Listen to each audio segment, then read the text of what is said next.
You ever walk into a friend's house and it is just perfect, like spotless, and it's not because they were expecting you, it's just always like that. And you're standing there thinking about that one chair in your bedroom that's slowly turning into a mountain of clothes, and you just have to wonder. How do they do it? Are these people a different species? Do they have some kind of secret cleaning superpower? Well, the truth is actually way more fascinating. It has nothing to do with discipline and everything to do with their brain. No, seriously. People who are naturally tidy aren't just trying harder. Their brains are running on a totally different operating system. For them, clutter isn't just an eyesore, it can feel like sensory overload. So before you beat yourself up about the mess, let's actually get into the psychology of what's going on here. So here's our game plan. We're going to uncover the real secret of tidy people, look at how clutter actually messes with your brain, and then trace our own personal history with mess. We'll also dig into some invisible factors holding you back, and then we get to the good stuff, a system that's all about automation, not willpower. And we'll cap it all off with a super simple 7-day challenge. Okay, let's dive right in. Section 1, the secret of tidy people. And here it is. Your home is literally an extension of your mind. So your brain doesn't really see a hard line between your internal thoughts and your external environment.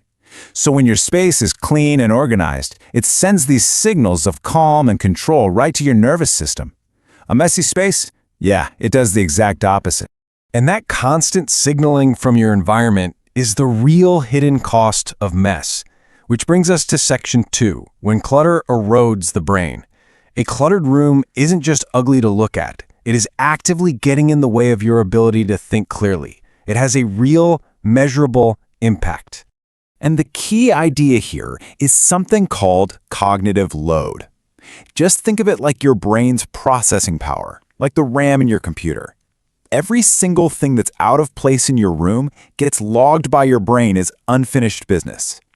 A study out of Princeton actually found that all that physical clutter competes for your attention, which leaves you feeling less focused, more distracted, and just tired.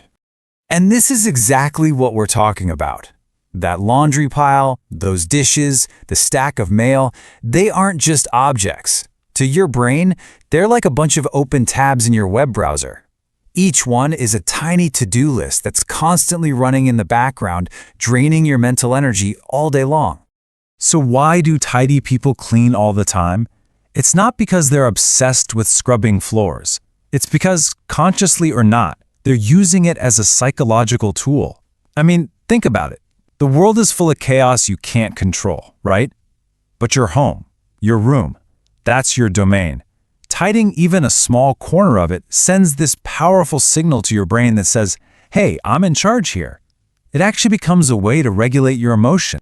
So let's move on to Section 3, your psychological journey, because our relationship with tidiness isn't something we're just born with. It's built up over a lifetime, starting from when we're kids. Let's look at this timeline, because it's pretty relatable. When you're a little kid, clean your room is basically a punishment that means playtime is over. Then you're a teenager, and a messy room is your way of planting a flag declaring your independence. Fast forward to your 20s and 30s, and cleaning is either this desperate act of survival or it's just totally forgotten because you're exhausted. But then, for a lot of people, something shifts, and it turns into this almost therapeutic ritual. All right, Section 4 is about the invisible factors, because it's not just about what age you are. There are these other powerful forces at play, like your personality and even the culture you grew up in. Okay, this is so interesting. Your personality type matters a lot. For an introvert, a messy room is like being at a loud concert you can't leave. All that clutter is visual noise that completely drains their social battery. They need order to recharge. Now, extroverts, they can handle it a bit better. But let's be real, nobody thrives when they're living in chaos. Eventually, it burns everyone out. And what about the classic pile of stuff on the chair? Well, for some people, especially those with traits of ADHD, it's not about being lazy. It's a real struggle with something called object permanence. If they put something away in a drawer, their brain basically acts like it doesn't exist anymore. So that pile isn't clutter. It's actually a necessary visual filing system. And telling them to just hide it all away is the worst advice you can give. Now, this one sounds totally backwards, right? How can a perfectionist be messy? But it's so true. Perfectionists have this all or nothing thinking. Their brain says, if I can't deep clean the entire house for 5 hours and make it perfect, then I'm not going to do anything at all. And that impossibly high standard just leads to getting paralyzed and doing, well, nothing.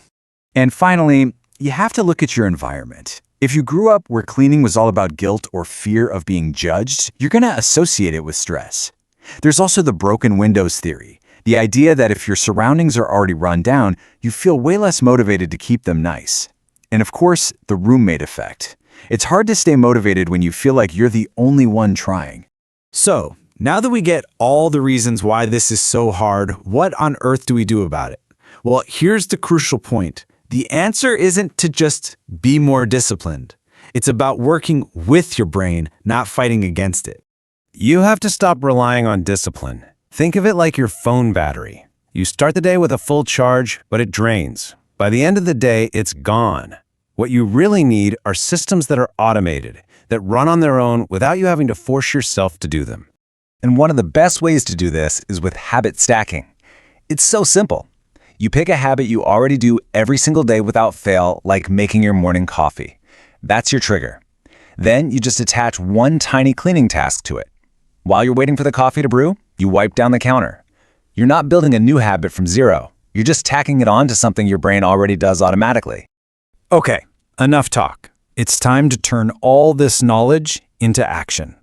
Let's get into a really simple but really powerful challenge that anybody can do. That's it. 7 days. The goal here is not to get a perfect house. The goal is just to build a little bit of momentum.